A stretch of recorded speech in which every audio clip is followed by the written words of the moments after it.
Liz finds Finn on the roof of the hospital. She jokes that he's sitting in her spot. Finn inquires as to what makes this spot so special. Hello everyone, welcome to my channel. I hope everyone is having a wonderful day. Before starting the video, please go ahead and hit the subscribe button and give this video a like up. She says when she's up here, it helps her make sense of what goes on in the hospital. He says that's why he's here. He admits he lost a patient tonight. It turned out that the patient initially came for treatment for a parasite, and it was discovered he had stage 4 cancer. He tried to fight it to spend every moment possible with his wife and his daughter. Finn notes this one hit him hard as the patient's daughter was a classmate of Violet's, and it got him thinking, what if that was him? Liz says this is a natural reaction, but Finn feels this is different. He says Hayden is out there somewhere, making him Violet's only parent, so what would happen if he was gone? Liz says God forbid something happened. That Violet still has Chase and his family. Finn knows Chase loves her, but he's also a cop who puts his life on the line every day. He was thinking Liz could be Violet's guardian. He knows it's a lot to ask. She says nothing will happen to him, but he says if something was to. Can he count on her? She says. Always. He tells her that means a lot, and he can't thank her enough. She tells him he's still going to be okay, and he'll get to watch Violet grow up to be a brilliant doctor like her dad. He says, or a brilliant nurse like her aunt.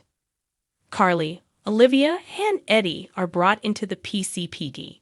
They all scream they have done nothing wrong, and that they were assaulted, and the wrong person has been arrested. Chase yells, "Shut up, or you are all going down to the holding cell." Olivia and Carly recount to Chase what happened, including Eddie trying to pick up Carly, and Mason trying to pick Olivia up, and not taking no for an answer. Chase excuses himself when he gets a call from the manager at the High Cider, and then reveals they aren't pressing charges. He explains they can be released, but someone has to sign them out, so he asks who wants to make a call. In their bedroom, Don researches Pikeman on his laptop when Sam slinks into bed and takes his laptop away, saying work is over for the day. As they begin to kiss, Sam puts on the brakes and says there is something they need to discuss. She admits she suggested to Maxie she should rent his and Lulu's old house. She asks if he's upset about it. Back at the station, Dante appears, and Olivia rants to him that she was hauled in while the man who assaulted her was let go. Dante asks Chase what happened, and Chase gives him the rundown and says they need to be signed out. Dante says he'll sign for all of them, but Olivia refuses. Eddie thanks him for the offer, but believes his ride is here when Sunny appears. Olivia again reiterates she won't get her son involved, and she'll stay here all night if she must. Don drags his mother into the interrogation room. He says if she's hellbent on spending the night here, then he will have to as well.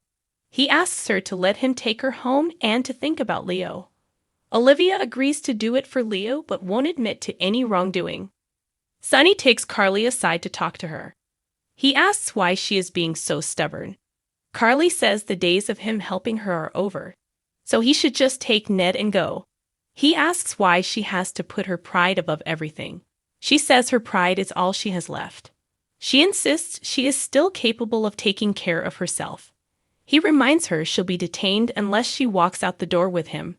She says Ned called for his help, but she didn't, so sign in out and leave. Sunny says, suit yourself. He signs out Ned and leaves with him. Chase asks Carly if she's heard from Joss. She hasn't, and he can just stick her in a holding cell. He says she can sit out in the station room until she hears from someone, and he'll get her some coffee. Anna steps out onto her porch as someone it is in the bushes watches her. She goes for a jog, and the person enters her home. The person splashes kerosene around the place. A gloved hand then strikes a match and sets the kerosene ablaze. After setting several fires, the arsonist slips out. Anna returns home and senses something wrong. She opens her door and finds her house burning down and beams falling around her. Anna exists and from her front lawn calls the authorities to let them know her home is on fire. On the next General Hospital, Dex asks, "What's the plan?" Anna cries to Valentin that someone wants her to pay for what she did. Mason asks Austin, "Why on earth would I ever let you go?" Danny asks Olivia, "Are you going to give up on Ned?" Eddie tells someone that he wants to see them. Carly explains to Joss that if he loses power, they are no longer safe. Sunny explains there has been a change of plan.